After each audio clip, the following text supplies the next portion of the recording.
Kita ini memiliki mazhab yang tepat itu yang memang berkembang di daerah kita. Mazhab apa? Yaitu mazhab Imam Syafi'i. Kalau kita menyebarkan mazhab lain itu hukumnya haram. Orang-orang Wahabi itu menyebarkan mazhab lain itu haram itu. Ustadz, kenapa kita tidak bikin mazhab salafi? Ngapain bikin mazhab salafi? Ya, emang Imam Syafi'i bukan salafi? Imam Syafi'i yang bilang bukan salafi, siapa Imam Syafi'i? Imam Syafi'i bermazhab salafi. Al-Quran dan Sunnah dan Ijma' mengagungkan para sahabat, itu Imam Syafi'i. Imam Malik apa bukan salafi? Kalau Imam Malik bukan salafi, apalagi ente. A'udzu billahi minasy syaithanir rajim. Bismillah, Assalamualaikum warahmatullahi wabarakatuh. Alhamdulillah, wassalatu wassalamu ala rasulillah wa ala alihi wa sahbihi wa mawalah. Sahabat muslim, dimanapun kita berada, kita berharap Allah mencurahkan rahmat dan hidayahnya selalu kepada kita, hingga kita meninggal menghadap Allah subhanahu wa ta'ala. Amin ya rabbal alamin. Sahabat muslim, di sebuah media sosial saya temukan sebuah potongan video di mana isinya seorang kiai. Kiai tersebut yaitu Kiai Idrus Ramli. Di mana isi video tersebut menyatakan bahwa tidak boleh menyebarkan faham selain faham Imam Syafi'i. Haram hukumnya, kata beliau. Lalu tidak ada dalil yang dikeluarkan dari mulut beliau ini. Hanya haram saja. Haram hukumnya menyebarkan faham selain faham Imam Syafi'i. Kemudian terakhir sekali lagi, tanpa tidak lupa, beliau ini selalu mengaitkan dengan paham Wahabi. Nah, orang Wahabi itu haram hukumnya menyebarkan faham selain paham Imam Syafi'i. Sahabat muslim, kita lihat dulu video singkatnya. Kita ini memiliki mazhab yang tepat itu yang memang berkembang di daerah kita. Mazhab apa? Yaitu mazhab Imam Syafi'i. Kalau kita menyebarkan mazhab lain itu hukumnya haram. Orang-orang Wahabi itu menyebarkan mazhab lain itu haram itu. Sahabat muslim, tidak hanya Kiai Idrus Ramli, sebenarnya banyak di media-media sosial. Seperti kemarin juga saya sampaikan bahwa saya menemukan sebuah grup atau beberapa grup di Facebook, di mana grup ini hanya membahas tentang Wahabi, ya, segala macam keburukan-keburukan Wahabi. Namun tidak ada data-data yang jelas. Yang ada hanya cacian-cacian saja, hinaan-hinaan. Kemudian ditambah dengan foto-foto, gambar-gambar yang diedit, yang subhanallah sangat luar biasa, berani sekali. Bahkan mereka membuat atau mengedit foto Ustadz Yazid Abdul Qadir Jawas. Subhanallah, mereka akan mempertanggungjawabkan apa yang mereka edit dan mereka foto tersebut. Sahabat muslim, bahkan ada di antara mereka mengatakan mazhab Wahabi. Lalu apakah benar bahwa Wahabi ini sebuah mazhab? Coba kita dengarkan pendapat atau penjelasan dari Ustadz yang bukan Ustadz Wahabi berikut ini. Sebenarnya sebutan Wahabi itu sebutan yang baru-baru saja zaman ini. Bermula dari abad ke-18. Dinisbatkan kepada seorang syekh yang bernama Muhammad bin Abdul Wahab. Beliau adalah ulama di Arab Saudi yang merupakan pendiri dari kerajaan Arab Saudi. Jadi kalau dilihat dari kacamata orang Saudi, Wahabi ini adalah pendiri negara Saudi, founding fathers mereka. Proklamatornya itu. Jadi kalau kita di Indonesia punya Soekarno-Hatta, Saudi punya Amir Faisal Abdul Aziz dengan Abdul Wahab. Gitu. Jadi kalau kita mengatakan Wahabi itu salah atau sesat, orang Saudi pasti marah besar karena pahlawannya diejek. Tuh, secara sejarah begitu. Itu yang pertama. Yang kedua, jangan kita ini latah menyebut orang itu hanya karena beda fikih nyebut Wahabi. Wahabi nggak ada hubungan sama sekali dengan fikih. fikih mah ranahnya wilayah mazhab. Jadi sahabat muslim jelas sekali bahwa Wahabi yang mereka sebutkan ini bukanlah merupakan mazhab. Wahabi ini dinisbatkan kepada seorang pahlawan yang ada di Arab Saudi, di mana Wahabi ini diambil dari nama Muhammad bin Abdul Wahab. Jadi Muhammad bin Abdul Wahab ini adalah pahlawan yang menjadi founding father, pendiri dari negara Arab Saudi. Jadi tidak ada kaitannya dengan mazhab seperti yang dituduhkan. Tanpa berdasar sebenarnya mereka menuduhkan ada mazhab Wahabi, subhanallah. Tadi sudah jelas sekali disampaikan oleh Ustadz ini. Ustadz ini bukan Ustadz Wahabi nih sahabat muslim. Jadi tak ada kaitannya dengan mazhab. Mazhab ini membahas tentang masalah fikih, perbedaan paham di masalah fikih. Sedangkan Wahabi adalah sebutan atau nisbat bagi pahlawan yang ada di Arab Saudi. Sahabat muslim, kemudian terus ada pertanyaan baru lagi sahabat muslim. Kalau tidak ada mazhab Wahabi, bagaimana dengan mazhab Salafi? Apakah ada mazhab Salafi? Nah, ini juga pernah saya temukan di kolom komentar ya dari grup-grup yang saya sebutkan sebelumnya tadi. Ada juga menuduh bahwa ada mazhab Salafi.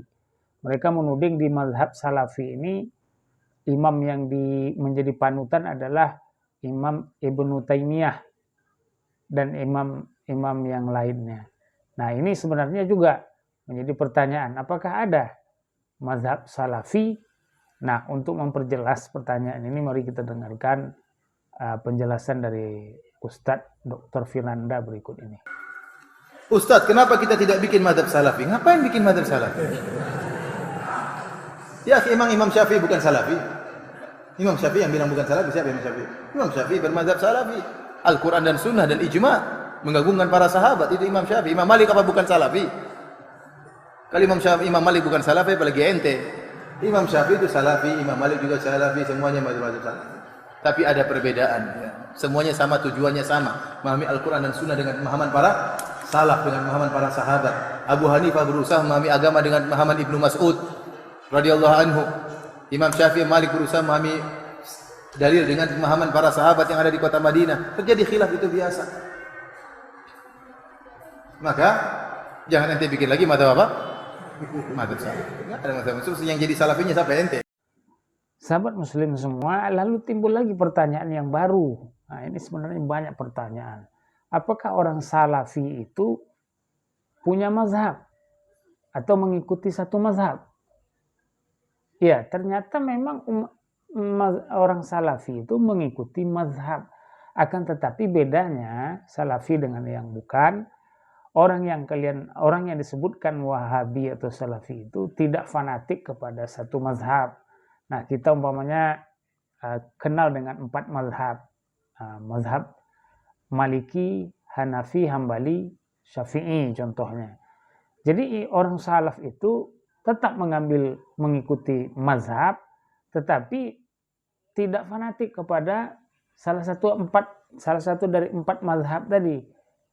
Nah, dari segi mana? Ya, kalau memang salah satu dari mazhab tadi umpamanya memutuskan satu perkara, dinilai memiliki dalil yang lebih kuat, yang lebih sahih, maka itulah yang menjadi rujukan dari orang-orang salaf. Jadi bukan berarti orang salafi itu tidak memiliki mazhab. Mereka hanya tidak fanatik terhadap satu mazhab. Berbeda tadi apa yang disampaikan oleh Kiai Idrus Ramli tadi, haram hukumnya mengikuti mazhab di luar Imam Syafi'i. Ini namanya fanatik sahabat muslim. Ini yang tidak dibolehkan. Sejak kapan agama Islam kita ini mewajibkan kita mengikuti satu mazhab? Tidak ada dalilnya, tidak ada dasarnya. Sedangkan mazhab ini datangnya jauh setelah kenabian. Dan untuk mengenai hal ini, mari kita dengarkan apa yang akan dijelaskan oleh Ustadz Firanda mengenai apa sebenarnya hukum mengikuti satu mazhab bagi kita kaum muslimin. Mengikuti mazhab-mazhab. Boleh, mazhab-mazhab itu bagus ya. Mazhab-mazhab itu adalah para ulama yang mereka punya murid banyak. Jadi tidak ada para ulama sengaja bikin mazhab, nggak ada. Ya. Yang pertama mazhab Abu Hanifah. Abu Hanifah pintar, di zaman dia banyak orang pintar, tapi dia yang top. Akhirnya dia punya murid banyak, akhirnya ilmunya berkembang, jadilah disebut mazhab Abu Hanifah. Setelah itu muncul Imam Malik, Imam Darul Hijrah, Imam kota Madinah. Ada juga orang-orang sepantaran Imam Malik yang hebat-hebat, tapi dia punya murid banyak, akhirnya ilmunya berkembang, timbullah mazhab Imam Malik. Sebenarnya mazhab itu maksudnya metode belajar. Ini metode belajarnya Abu Hanifah, ini metode belajar Imam Malik. Ya. Di antara murid-murid Imam Malik ada Imam Syafi'i. Ternyata dia berkembang dan dia punya murid banyak lagi sehingga muncul lagi mazhab yang baru. Namanya mazhab Imam Syafi'i. Di antara murid Imam Syafi'i ada namanya Ahmad bin Hambal. Dia juga hebat. Akhirnya muncullah mazhab Hambali. Mereka tidak pernah sengaja untuk memproklamirkan membuat suatu mazhab, tapi itu berjalan dengan sendirinya. Sebenarnya di zaman dulu mazhab lebih dari 4. Ada mazhab Ishaq bin Rohawai, ada mazhab Sufyan Ats-Tsauri, ada mazhab Abu Thawr. Ya, tetapi mazhab-mazhab tersebut hilang. Kenapa? Karena tidak ada murid-muridnya yang meneruskan ilmu mereka. Tetapi secara pendapat masih termaktub dalam buku-buku fikih. Demikian juga termaktub dalam, sering disebutkan oleh Abu Isa At-Tirmidzi. Dan ini pendapat fulan disebutin. Tetapi secara mazhab sudah tidak ada karena tidak ada murid-murid yang meneruskan. Jadi bermadzhab itu boleh. Anda belajar agama melalui metodenya Imam Syafi'i, silakan, tidak apa-apa. Yang dilarang adalah fanatik atau memaksakan harus bermadzhab, itu jadi masalah. Sahabat muslim yang semoga kita dirahmati oleh Allah. Jadi tuduhan-tuduhan atau anggapan-anggapan sebagian saudara-saudara kita, sahabat-sahabat kita yang seagama sebenarnya, yang menuduh bahwa kaum salaf itu atau yang mereka sebut dengan Wahabi mereka.